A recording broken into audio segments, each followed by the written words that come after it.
ನಮಸ್ಕಾರ ಸ್ನೇಹಿತರೆ, ಎಲ್ಲರೂ ಹೇಗಿದ್ದೀರಾ? ನಾನು ನಿಮ್ಮ ನಿವಾಸಿ ಕನ್ನಡಿಗ. ಎಲ್ಲರೂ ಚೆನ್ನಾಗಿದ್ದೀರಾ ಅಂತ ಅಂದ್ಕೊಂಡಿದ್ದೀನಿ. ಇವತ್ತು ನಾವೆಲ್ಲ ಹೋಗ್ತಿದ್ದೀವಿ ಅಂದರೆ ಇಲ್ಲೇ ನಾನು ನಮ್ಮ ಊರ ಕಡೆ ಬಂದಿದ್ದೆ. ನಮ್ಮ ಊರು ಬಂದ್ಬಿಟ್ಟು ಮೈಸೂರು ಡಿಸ್ಟ್ರಿಕ್ಕು, ಮೈಸೂರು ಜಿಲ್ಲೆಯಲ್ಲಿರೋದು ನಾವು ಎಚ್ ಡಿ ಕೋಟೆ ಅಂತ ನಿಯರ್ ಬೈ. ಸೊ ನಮ್ಮ ಊರ ಕಡೆ ಬಂದಿದ್ದೆ. ನಮ್ಮ ಊರಿಗೆ ಹತ್ರ ಆಗೋಂಥ ಒಂದು ಫಾಲ್ಸ್ ಇದೆ, ಇರುಪ್ಪು ಫಾಲ್ಸ್ ಅಂತ. ಅಲ್ಲಿಗೆ ಇವಾಗ ಹೋಗ್ತಾಯಿದ್ವಿ ನಾವು. ಇದು ಆನ್ ದ ವೇ ನಿಮಗೆ ನಾಗರಹೊಳೆ ರಿಸರ್ವ್ ಫಾರೆಸ್ಟ್ ಮೇಲೆ ಬರುತ್ತೆ ರೋಡ್ ಇದು. ಸೊ ಆನ್ ದ ವೇ ನಾಗರಹೊಳೆಯಿಂದ ಹೋಗ್ತಾ ನೀವು ಇರುಪ್ಪು ಫಾಲ್ಸ್ಗೆ ಹೋಗ್ಬೋದು. ಇದು ಬಂದುಬಿಟ್ಟು ಕರ್ನಾಟಕ ಕೇರಳ ಬಾರ್ಡ್ರಲ್ಲಿ ಬರುತ್ತೆ. ಸೊ ಇದು ಕೊಡಗು ಜಿಲ್ಲೆಯಲ್ಲಿರೋದು, ಕರ್ನಾಟಕ ಬಾರ್ಡ್ರಲ್ಲಿ ಬರುತ್ತೆ. ನಿಮಗೆ ಇಲ್ಲಿ ಹೋಗ್ಬೋದು. ಇದು ಕೂಡ ಅದೊಂದು ಒಳ್ಳೆ ಸೀನರಿ ಕೂಡ, ಯಾಕಂದರೆ ಇದು ಕಾಡು ಮಧ್ಯೆ ಹೋಗೋದ್ರಿಂದ ಇದು ನಿಮಗೆ ಕಂಪ್ಲೀಟ್ ಇದು ಒಂದು ಅರೌಂಡ್ ಒಂದು 35 to 40 ಕಿಲೋಮೀಟರ್ ನಿಮಗೆ ಕಾಡು ಒಳಗಡೆ ಜರ್ನಿ ಇರುತ್ತೆ ನಿಮಗೆ. ಇದು ನಾಗರಹೊಳೆ ಟೈಗರ್ ರಿಸರ್ವ್. ಇನ್ನು ನಮ್ಮ ಊರ ಬಗ್ಗೆ ನಿಮ್ಗೆ ಹೇಳೋದಾದರೆ, ಇದು ಬಂದುಬಿಟ್ಟು ನಮ್ಮದು ವನಸಿರಿ ನಾಡು ಅಂತ. ಎಚ್ ಡಿ ಕೋಟೆ ಅಂದರೆ ಹೆಗ್ಗಡ ದೇವನ ಕೋಟೆ, ಇದನ್ನು ವನಸಿರಿ ನಾಡು ಅಂತಲೇ ಹೇಳ್ತೀವಿ. ಏನಕ್ಕೆ ಇದರಲ್ಲಿ ನಿಮಗೆ 2 ಮೇಜರ್ ಫಾರೆಸ್ಟ್ ಬರುತ್ತೆ ಕರ್ನಾಟಕದ್ದು. ಒಂದು ಬಂದು ಬಂಡೀಪುರ ನ್ಯಾಷನಲ್ ರಿಸರ್ವ್ ಕೂಡ ಬರುತ್ತೆ, ಟೈಗರ್ ರಿಸರ್ವ್, ಪ್ಲಸ್ ನಿಮಗೆ ನಾಗರಹೊಳೆ ಟೈಗರ್ ರಿಸರ್ವ್ ಕೂಡ ಬರುತ್ತೆ ಇಲ್ಲೇ. ನಮ್ಮ ಊರಿಗೆ ಹೆಗ್ಗಡ ದೇವನ ಕೋಟೆ ಹೆಸರು ಅಂತ ಹೇಗೆ ಬಂತು ಅಂತಂದರೆ, ಇದು ಮೈಸೂರು ಒಡೆಯರ್ ಟೈಮಲ್ಲಿ ಅವರು ಸಾಮಂತರಾಗಿರೋ ಒಬ್ಬರು ಹೆಗ್ಗಡ ದೇವ ಅಂತಿದ್ರು. ಸೊ ಅವರ ಆಳ್ವಿಕೆಯಲ್ಲಿ ಅವರು ಈ ಮಣ್ಣು ಅಂದರೆ ನಮ್ಮ ಮಣ್ಣೇನಿದೆ ಕಪ್ಪು ಮಣ್ಣು, ಇದನ್ನೆಲ್ಲ ಬಳಸಿ ಅವರು ಕೋಟೆನ ಕಟ್ಟಿದ್ರು ಇಲ್ಲಿ. ಸೊ ಅದಕ್ಕೋಸ್ಕರ ಇದನ್ನು ಹೆಗ್ಗಡ ದೇವನ ಕೋಟೆ ಅಂತಲೇ ಹೇಳ್ಬೋದು. ಮೈಸೂರು ಜಿಲ್ಲೆ ಅಂತ, ಮೈಸೂರು ಜಿಲ್ಲೆಯಲ್ಲಿ ಬರುವಂಥದ್ದು ಇದು. ನಿಮಗೆ ಮೈಸೂರು ಡಿಸ್ಟಿಕ್ ಆ ಕಡೆ ಹೋದರೆ ಅಂದರೆ ಬಂಡೀಪುರ ಟೈಗರ್ ರಿಸರ್ವ್ ಸೈಡ್ ಹೋದರೆ ನಿಮಗೆ ಅದು ಊಟಿ ರೋಡಿಂದ ಆ ಕಡೆ ಹೋಗುತ್ತೆ ತಮಿಳ್ನಾಡಿಗೆ. ಈ ಕಡೆ ನೀವು Nagarhole forest tiger reserve side ಬಂದರೆ ಇದು ಕೇರಳ ಬಾರ್ಡ್ರಲ್ಲಿ ಬರುತ್ತೆ ನಿಮಗೆ, ಕೊಡಗು ಜಿಲ್ಲೆಗೆ ಸೇರಿಕೊಳ್ಳುತ್ತೆ ಇದು ಕೂಡ. ಮತ್ತು ಈಗ ಕರೆಂಟ್ಲಿ ಇವಾಗ ಏನು ನೋಡ್ತಾ ಇದ್ದೀರಿ, ಇದು ಬಂದ್ಬಿಟ್ಟು ನಾಗರಹೊಳೆ ಟೈಗರ್ ರಿಸರ್ವ್ ಅಂದರೆ ನಾಗರಹೊಳೆ ಕಾಡು ಇರೋದು ಪೂರ್ತಿ ಕಂಪ್ಲೀಟ್ ಇದು. ಇಲ್ಲಿ ನೋಡ್ಬೋದು ಜಿಂಕೆಗಳೊಳಗಡೆ ನಿಮಗೆ ಕಾಡು ಒಳಗಡೆ ಹೋಗ್ತಾರೆ ತುಂಬ ಸೀನರಿ ಆಗುತ್ತೆ. ಅಂದರೆ ಜಿಂಕೆಗಳು ನೋಡ್ಬೋದು ನೀವು, ಆನೆಗಳು ಕೂಡ ಕಾಣಿಸುತ್ತೆ, ಕಾಡೆಮ್ಮೆ ಕೂಡ ಇದೆ, ಟೈಗರ್ಸ್ ಕೂಡ ಕೆಲವೊಂದು ಟೈಮಲ್ಲಿ ನಿಮಗೆ ಸ್ಪಾಟ್ ಕೂಡ ಆಗುತ್ತೆ ಈ ಏರಿಯಾದಲ್ಲಿ. ಬಟ್ ಇವಾಗ ಏನಂದರೆ ನೀವು ತುಂಬ ಜನ ಓಡಾಡೋದ್ರಿಂದ, ಯಾಕಂದರೆ ನಿಮ್ಗೆ ಇದೇ ರೋಡಲ್ಲಿ ಹೋದರೂ ಕೂಡ ಇದು ನೀವೇನು ಕೊಟ್ಟಿಯೂರು ಟೆಂಪಲ್ ಅಂತ ಎಲ್ಲರೂ ಹೋಗ್ತಿದ್ದಾರೆ, ಇದೇ ರೋಡಲ್ಲಿ ಹೋದರೂ ಕೂಡ ನಿಮಗೆ ಕೊಟ್ಟಿಯೂರು ಟೆಂಪಲ್ ಹತ್ರ ಆಗುತ್ತೆ ಇಲ್ಲಿಂದ. ಪ್ರೆಸೆಂಟ್ ಇವಾಗ ನಾವು ಎಲ್ಲಿಗೆ ಹೋಗ್ತಾ ಇದ್ದೀವಿ ಅಂದರೆ ಅದು ನಿಮಗೆ ಇರುಪ್ಪು ಫಾಲ್ಸ್. ಜಸ್ಟ್ ನಾವು ಬಂದು ಇಲ್ಲಿ ಏನಿದೆ ಇದು ಕಾರ್ ಪಾರ್ಕಿಂಗ್ ಪೂರ್ತಿ ಏರಿಯಾ ಇದು. ಇರುಪ್ಪು ಫಾಲ್ಸ್ನ ನಾವು ಲಕ್ಷ್ಮಣ ತೀರ್ಥ ಫಾಲ್ಸ್ ಅಂತ ಕೂಡ ಹೇಳ್ತಾರೆ. ನಿಮ್ಗೆ ಹಿಸ್ಟ್ರಿ ಹೇಳ್ತೀನಿ, ಇದು ಏನಿದೆ ಅಂತ ಹೆಸರೆಲ್ಲ ಪೂರ್ತಿ ಹೇಳ್ತೀನಿ ನಿಮಗೆ. ಇಲ್ಲಿ ಬಂದರೆ ಇದು ನಿಮಗೆ ಪಾರ್ಕಿಂಗಲ್ಲಿ ಗಾಡಿ ಪಾರ್ಕ್ ಮಾಡ್ಬಿಟ್ಟು ನೀವು ಇಲ್ಲಿ ಟಿಕೆಟ್ ಕೂಡ ತೊಗೋಬೇಕಾಗುತ್ತೆ. ನಿಮಗೆ ಅಲ್ಲಿ ಬೋರ್ಡೆಲ್ಲ ನೋಡ್ಬೋದು, ಇಂಡಿಯನ್ಸ್ ಅಂದರೆ ಭಾರತೀಯರಿಗೆ 75 ರೂಪೀಸ್ ಆಗುತ್ತೆ ನಿಮಗೆ ಎಕ್ಸ್ಟ್ರಾ ಚಾರ್ಜಸ್ಸು. ಪ್ಲಸ್ಸು ನೀವು ಕಾರ್ ತಂದಿದ್ದೀರ ಅದಕ್ಕೆ 20 ರೂಪಾಯಿ ಕೂಡ ಆಗುತ್ತೆ ಚಾರ್ಜಸ್ಸು, ಪಾರ್ಕಿಂಗ್ ಚಾರ್ಜಸ್ಸು.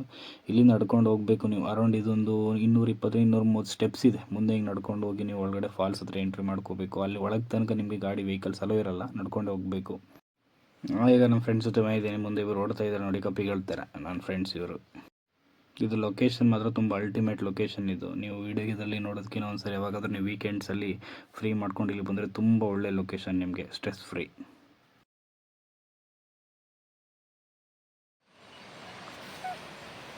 ಒಳ್ಳೇದೇನು ಬರ್ತೇ ಇಲ್ಲ. ವ್ಯೂ ನೋಡಿ ಚೆನ್ನಾಗೈತೆ. ಇಂಥ ಪ್ಲೇಸಿಗೆ ಬಂದರೆ ಮಚ್ಚ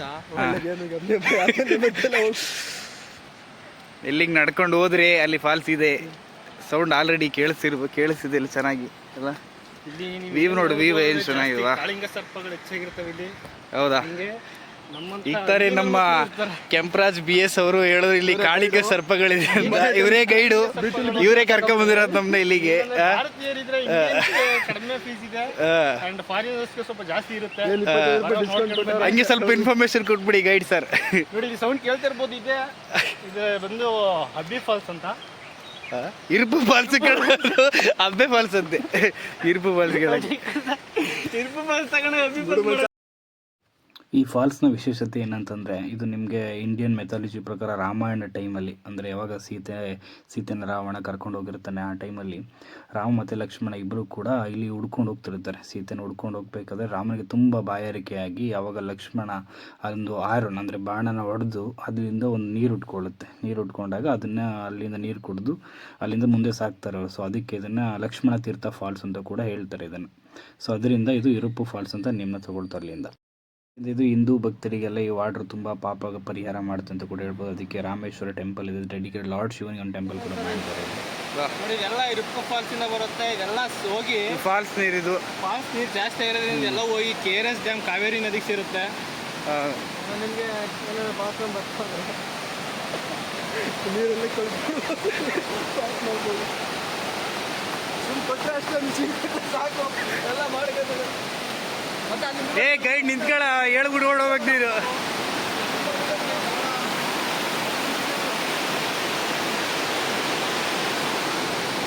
ಇದು ಫಾಲ್ಸ್ ನೀರು ಅಲ್ಲಿಂದ ಬರೋದು, ಮೇಲ್ಗಡೆಯಿಂದ ಗಾಡಿ ನಡ್ಕೊಂಡು ಹೋಗ್ಬೇಕಿನ್ನ ನಾವು.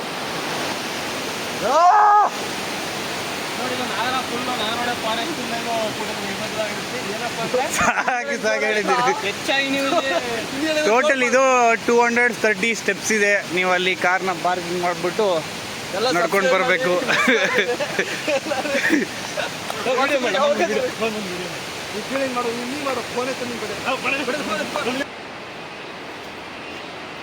ಬ್ರಹ್ಮಗಿರಿ ಅಭಯಾರಣ್ಯ ಸುಸ್ವಾಗತ. ಹಬ್ಬ ಸುಸ್ತಾಗುತ್ತೆ ನಡ್ಕೊಂಡು ಹೋಗಿ.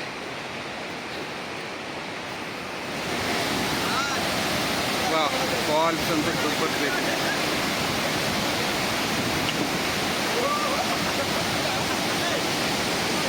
ಲೊಕೇಶನ್ ಮಾತ್ರ ಅಲ್ಟಿಮೇಟ್ ಲೊಕೇಶನ್ನು. ಅಷ್ಟು ದೂರದಿಂದ ಬರೋದಕ್ಕೂ ವರ್ತ್ ಅನಿಸುತ್ತೆ ಇದು ಮಾತ್ರ.